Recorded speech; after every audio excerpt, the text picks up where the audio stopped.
देश के 3 राज्यों में जिस तरीके से भारतीय जनता पार्टी को पूर्ण बहुमत मिला और उसके बाद मुख्यमंत्रियों के जो नए नए नाम आए वह चौंकाने वाले हैं। इसमें चर्चा यह हो रही है कि जिस तरीके से एमपी में भाजपा ने यादव चेहरे पर दांव खेला है वह लोकसभा चुनाव के लिए विशेष मायने रखेगा। बात करें यूपी और बिहार में तो इसकी चर्चा खूब है, क्योंकि यहाँ पर एमवाई फैक्टर यानी कि यादव फैक्टर जो है ज़्यादा काम करता है। ऐसे में अखिलेश यादव और तेजस्वी यादव के सामने भाजपा का यह दाव लोकसभा चुनाव में कितना काम करेगा, आइए आम जनता से जानते हैं क्या लग रहा है कि जिस तरीके से यादव चेहरे पर बीजेपी ने दाव खेल दिया, इसका यूपी और बिहार में क्या असर पड़ेगा? देखिए, निश्चित तौर पे असर पड़ेगा। लोकतंत्र की एक बड़ी ही खूबसूरत घटना इस समय पूरे देश को देखने को मिल रही है कि जो चेहरे बहुत चर्चित थे या जिनको लेकर के मीडिया में या कहिए कि राजनीतिक गलियारे में कयास लगाए जा रहे थे कि इनमें से कोई चेहरा हो सकता है, और वो चेहरा जब मुख्यमंत्री का सामने आया है तो बिल्कुल कोई नाम नहीं है। तो मैं समझ रहा हूँ कि लोकतंत्र ऐसा ही होना चाहिए जिसमें जो केंद्रीय नेतृत्व है जो निर्णय ले रहा है उसका सम्मान करें और सबको मौका मिलना चाहिए। आज लग रहा है कि मोहन यादव जी बढ़िया से लीड कर सकते हैं पार्टी को, क्योंकि केंद्रीय नेतृत्व जो कि इतना मजा हुआ है राजनीति में, ऊपर तक पहुंचा है, वो सोच समझ के निर्णय लेगा। इसमें तो हम बात कर रहे हैं, लेकिन चर्चा ये चल रही है जिस तरीके से यूपी में अखिलेश यादव बड़े चेहरे हैं भाजपा के सामने, बिहार में लालू यादव का परिवार है, तो जिस तरीके से एक यादव परिवार पूरे राजनीति में चर्चे में रहता है, प्रभावशाली है, उसके सामने भाजपा के राम मोहन यादव कितना कारगर सिद्ध होंगे? बिल्कुल कारगर सिद्ध होंगे। और राजनीति बदलाव के दौर में भारत की गुजर रही है। आप पूरे देख रहे हैं कि वैश्विक पटल पर जिस तरह से भारत राजनीतिक परिदृश्य में उभर रहा है, तमाम जातिगत आंकड़े टूट रहे हैं, बदलाव हो रहे हैं, दलों के आपस में विलय हो रहे हैं। तो महापरिवर्तन की घड़ी है ये राजनीति में। और ये परिवर्तन क्यों आ रहा है? क्योंकि कहीं न कहीं ज़मीनी स्तर पे कार्यकर्ताओं का सम्मान हो रहा है, उन्हें पद मिल रहा है, जबकि अन्य दलों में आप देखो तो केवल कुछ परिवार तक ही राजनीतिक पार्टियां सीमित हो गई हैं। तो इसका निश्चित रूप से उत्तर प्रदेश की राजनीति में, बिहार की राजनीति में एक लाभ तो मिलेगा। हम बात करते हैं यादव जाति की। यादव जाति माने जाते हैं कि सपा के कट्टर वोटर हैं और भाजपा के विरोध में खड़े रहते हैं। क्या इनका हृदय बदलेगा? मतलब जो यादव जी सीएम बने हैं, बदल पाएंगे? देखिए, यादव को लेकर के हमें लगता है कि राजनीति में भले ही एक गलत अंदाज लगाया जाता है। मैं तो ये मानता हूं कि यादव का जो चेहरा है वो समाजवादी पार्टी है, लेकिन उसका पूरा धड़ भाजपाई है। वो शुरू से समर्थक रहे हैं और अभी भी हैं। बस ये है कि उनको अपनी पार्टी मजबूत करनी रहती है, इस नाते वो सपा की तरफ रहते हैं। और वो निश्चित तौर से अगर उनका विचलन होता है किसी कारणवश समाजवादी पार्टी से, तो ये ज़्यादा संभावना है कि वो भाजपा के साथ ही आएंगे। तो आपका परिचय क्या हुआ? राजवीर यादव। तो यादव जी जिस तरीके से आपके जाति के सीएम बने एमपी के, भाजपा ने बड़ा दाव खेल दिया है, इसका यूपी के चुनाव में आगामी समय में क्या असर पड़ेगा? यूपी का चुनाव हो या कहीं का चुनाव हो, कोई किसी व्यक्ति को किसी बड़े पद पे बैठा देने से उस जाति का वोट किसी विचारधारा के साथ जुड़ जाएगा, ये कोई विषय नहीं है। क्योंकि ये जो राम मोहन यादव जी बैठाए गए हैं, मुख्यमंत्री मध्य प्रदेश के बनाए गए हैं, ये जी हजूरी करने के लिए बनाए गए हैं। ये अमित शाह और योगी मोदी जी के जी हजूरी करेंगे और आरएसएस की दरी बिछाते थे। आरएसएस ने इनको आगे किया, भारतीय जनता पार्टी ने इनको मुख्यमंत्री बनाया। तो ये कोई विषय नहीं। क्या आप इस ये कोई सवाल ही नहीं है कि देश की प्रधानमंत्री मुर्मू जी हैं, तो क्या जल जंगल जमीन आदिवासी राष्ट्रपति हैं, तो क्या उनका जो सवाल है जल जंगल जमीन आदिवासियों का जो सवाल है, उन्होंने कौन सा आदिवासियों को भला कर दिया? जो आदिवासियों की लड़ाई थी जल जंगल जमीन की, कौन सी खत्म हो गई? अभी चुनाव के पहले पूर्व राष्ट्रपति रामनाथ कोविंद जी थे, उन्होंने दलितों का क्या लाभ कर दिया? चुनाव के पहले दलितों के मुँह में पेशाब तक किया गया।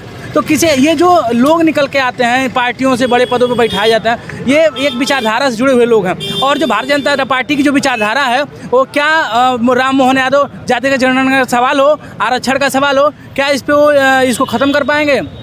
क्या हम ये जानना चाहते हैं जिस तरीके से एक यादव जाति में सामने आता है, छिपा नहीं है, अखिलेश भैया हमारे भैया हैं, तो क्या लगता है जो यादव युवा हैं अब अखिलेश यादव छोड़ करके राम मोहन यादव की तरफ जाएंगे, क्योंकि वो भी अपने जाति के हैं? भारतीय जनता पार्टी के एक मंत्री घोसी के चुनाव में गांव में घूमे थे, उनको लोगों ने दौड़ा करके भगा दिया, गांव से निकाल दिया।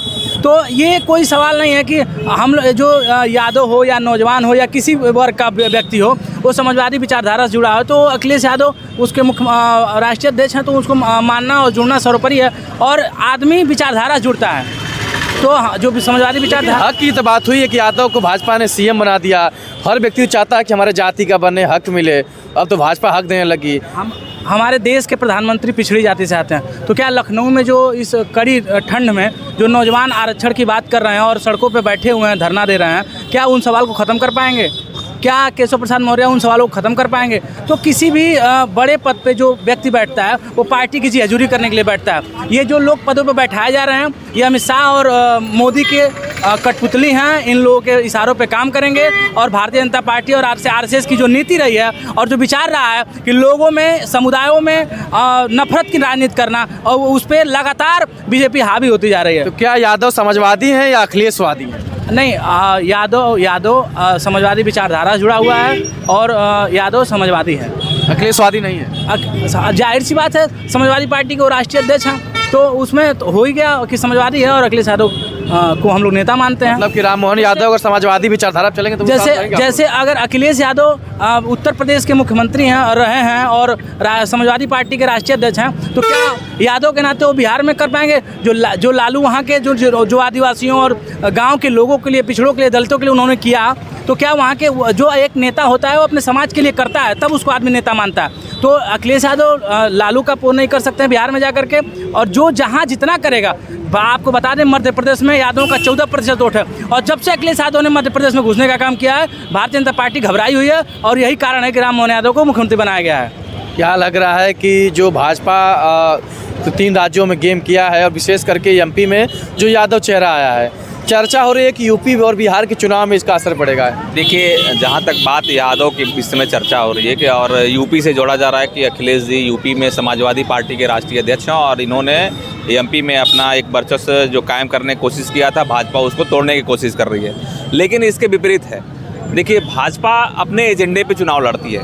भाजपा के जो महत्वाकांक्षी योजनाएं हों, चाहे वो किसी भी योजना हो, आवास की योजना हो, प्रधानमंत्री आवास की योजना हो, मातृ वंदना योजना महिला की हो, लाडली बहना योजना, यानी जो केंद्र सरकार प्रदेश सरकार ने जो चालू किया था एमपी में, इस तरह तमाम ऐसी योजनाएं जो भाजपा ने, केंद्र सरकार ने चालू किया है। वर्तमान में देखेंगे तो केंद्र शासित राज्य हों या स्टेट गवर्नमेंट के जो भी राज्य हों, इस समय जहां भी बढ़त अगर बीजेपी गवर्नमेंट कर रही है, उसके पीछे एक ही कारण है, वो अपनी योजनाओं को धरातल पर उतार रही है और जनता में अपना विश्वास कायम कर रही है। जनता में विश्वास कायम करने का ही नतीजा है कि जनता अब सभी दलों को तोड़ करके वो निर्बाध रूप से अपना मतदान कर रही है, और इसी का कारण है कि आज के डेट में भाजपा 3 बड़े राज्यों में भी अपना चुनाव जीती है। लेकिन यह भी है, चुनाव जीतने के लिए कूटनीति में जातिवाद बड़ा मुद्दा है, उसको डिनाई नहीं कर सकते हैं। तो यादव फैक्टर कितना काम करेगा भाजपा का यूपी और बिहार में? देखिए, भाजपा हमेशा अपने विचारधारा के लोगों को लाती है। कभी कभी शिवराज जी, जिनकी आज चर्चा कर रहे हैं कि इनको नहीं सीएम बनाया गया, हो सकता है कि इनके पहले भी जो सीएम रहे हैं वो भी कोई नया चेहरा रहे हो। शिवराज जी जब आए हो तो ये भी कभी नया चेहरा रहे हो। आज राम मोहन जी जो आए हैं वो भी आज नए चेहरे आज लग रहे हैं, लेकिन आने वाले समय में फिर भी पुराने चेहरे हो जाएंगे। लोकसभा चुनाव में कितना असर देंगे? देखिए, जातीय फैक्टर पर डिनाई मत करिए, वो तो रहेगा ना। देखिए, अब ये तो शीर्ष नेतृत्व हमेशा अपने भाजपा एजेंडे में रखती है कि किस लेवल पे हम कहाँ कैसे व्यक्ति को उतारें। ये हर पार्टी का है कि किस लेवल पे कहाँ हम कैसे पार्टी कितना काम करेगा। अब ये तो आने वाला समय ही बताएगा। लेकिन ये जो नए चेहरे लाए गए हैं, ये कहीं न कहीं भाजपा अपने रणनीति के साथ ही काम करती है, इसी के आधार पे वो लाती है। सेध हमारी भाजपा कर देगी अब समाजवादी में। अब ये तो समय बता सकता है आगे क्या होगा। अमित शाह ने 450 रुपये सिलेंडर की बात कही है, और हम चाहेंगे कि उत्तर प्रदेश में उन्हीं की सरकार है और यहाँ भी 450 रुपये सिलेंडर हो जाता तो बड़ा बढ़िया होता, और मध्य प्रदेश के लोग तो इंतजार कर ही रहे हैं। हम आते हैं भैया, क्या लग रहा है कि जो यादव फैक्टर नहीं बोलेंगे, आप बताइए नेताजी।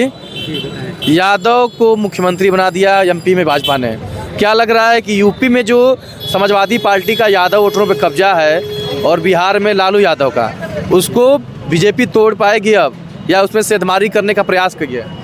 ऐसा है कि जो यादव वोटर हैं या यादव मुख्यमंत्री बनाया गया है, तो यादव कोई गैर तो है नहीं, वो भी अपने ही भाई हैं, और यदि वो पार्टी से जुड़ते हैं तो और अच्छी बात है। जो प्रेजेंट केंद्र और प्रदेश की सरकारें चल रही हैं भाजपा की, जहाँ उसका उन्हें फ़ायदा मिलेगा। और हमने कोई अलग कार्य तो किया नहीं है। वो भी जिसको भी हम लोगों ने मुख्यमंत्री बनाया है, पहले वो आरएसएस से जुड़ा रहा, भाजपा का कार्यकर्ता रहा। ने यादव चेहरे पर गेम किया है, कितना प्रभावी होगा यूपी में जब लोकसभा चुनाव होगा बिहार में?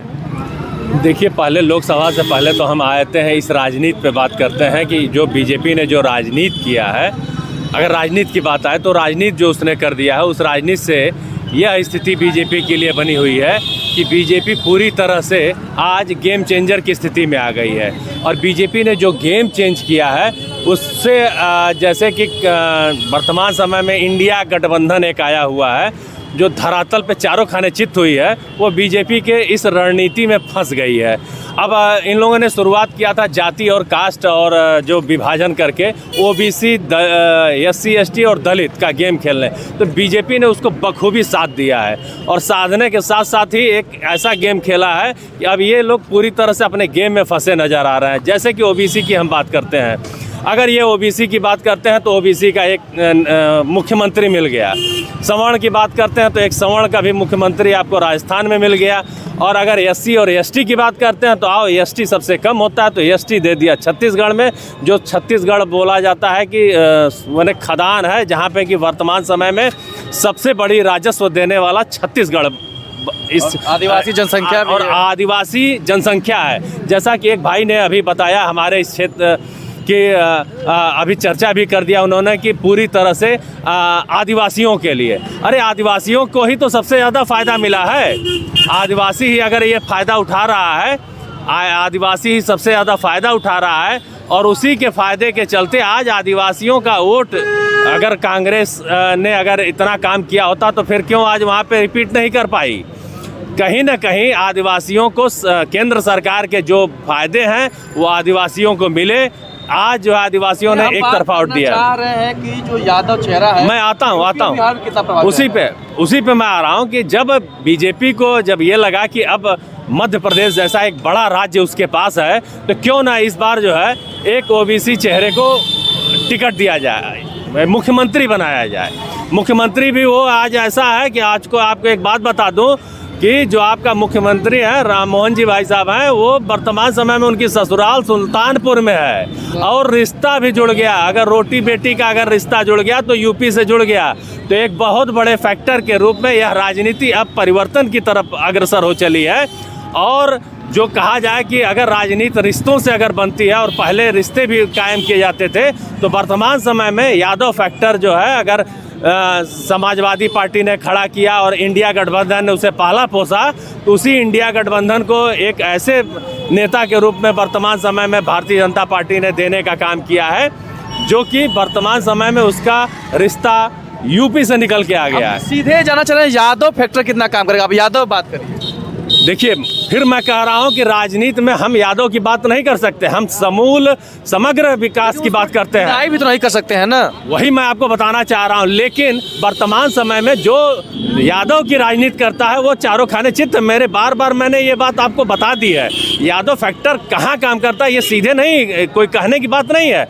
वर्तमान समय में जिसका फायदा जहाँ होगा वो जाएगा। वर्तमान समय में आप देख सकते हैं कि भारतीय जनता पार्टी के साथ भी यादव चेहरे बहुत तेजी में जुड़े हैं। और मैं मऊ की बात करता हूं तो मऊ में संघ से लेकर और भारतीय जनता पार्टी तक यादवों की भरमार हो चली है। और यादव अपने आप और अपना भविष्य जो है भारतीय जनता पार्टी में तलाशने के लिए वर्तमान समय में आ चुका है। मतलब यादव अब अवसर की तलाश में रहेंगे, विचारधारा और या जाति में बंधेंगे नहीं। देखिए विचारधारा, फिर मैंने कहा ना, वो जाति, यादव जाति नहीं सोचता है, यादव विकास की बात करता है। और वो ओबीसी में अगर अपने आप को मानता है तो उसे एक ऐसी जगह, एक ऐसा प्लेटफॉर्म चाहिए जहां उसका विकास हो सके। और भारतीय जनता पार्टी यूपी के साथ बिहार में भी अब देखिएगा कि एक बहुत बड़ा परिवर्तन आपको देखने को मिलेगा।